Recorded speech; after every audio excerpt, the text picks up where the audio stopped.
انا مش عارفه اللي انا عملته ده كان صح ولا غلط. والله يا ملك انا قلت لك قبلها، انا ما كنتش عاوزك تعملي حاجه تندمي عليها. انا متلخبطه قوي، انا مش عارفه افكر في اي حاجه. لو هيهديك ان انت ترجعي لهم الشحنه اللي سرقناها منهم، خديها ورجعيها. انا كل اللي انا عايزاه ان انا الاقي ماما وبعد كده اخدها ونختفي خالص. طب اهدي، نلاقيها الاول بعد كده نشوف هنعمل ايه. انت اصلا مش هتعرف تلاقيها لي، بابا هو الوحيد اللي يعرف مكانها. انا خايفه عليها قوي. الشيمي عمره ما هيرجعها لك تاني. في حاجه غلط.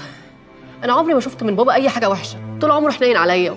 اكيد الكلام اللي انت بتقوله ده عليه مش صح، مش كده؟ والله انا قلت لك على الحقيقه كلها، وانت لما اتاكدت منها جيتي وقلت لي انا معاك.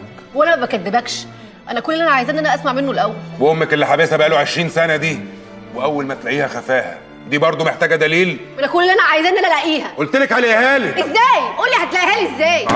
معرفش بس في حل وهوصل له اكيد. هو احنا لسه هنوصل للحل؟ انا ماشيه، بابا هو الوحيد اللي هيعرف يجيبها لي.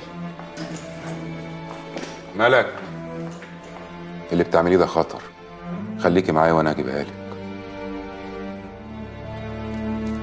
ملك،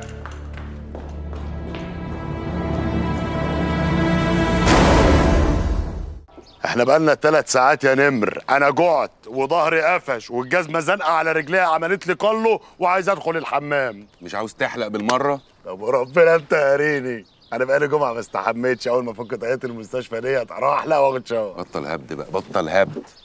وايه موضوع امك اللي كنت قاعد بتأذي بيه في المستشفى ده؟ امك عايشه؟ عايشه ربنا يديها الصحه، بس ربنا ما يوريك. ايه الهطل اللي انت بتقوله ده؟ دي امك يالا.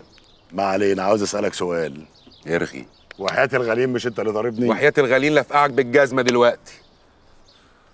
اهي يالا. هي مين؟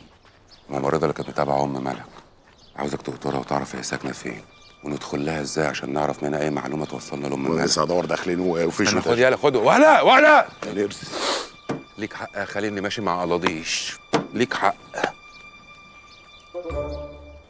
ميس رشا.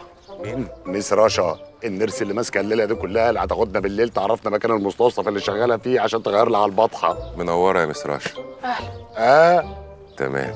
آه. خلاص يا هطل قلنا تمام. في ايه؟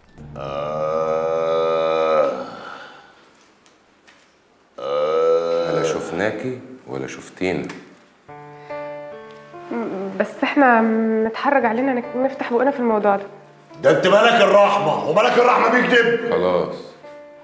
انا معرفش حاجه، لكن اللي يعرف كل حاجه دكتور حمدي مدير المصحه، وهو اللي كان بيتابع حاله مدام الهام، وكان بيتابع كمان الحاله طول الوقت مع الشيمي باشا، ودكتور حمدي هو اللي خدها معاه وخرجها من المصحه في عربيته.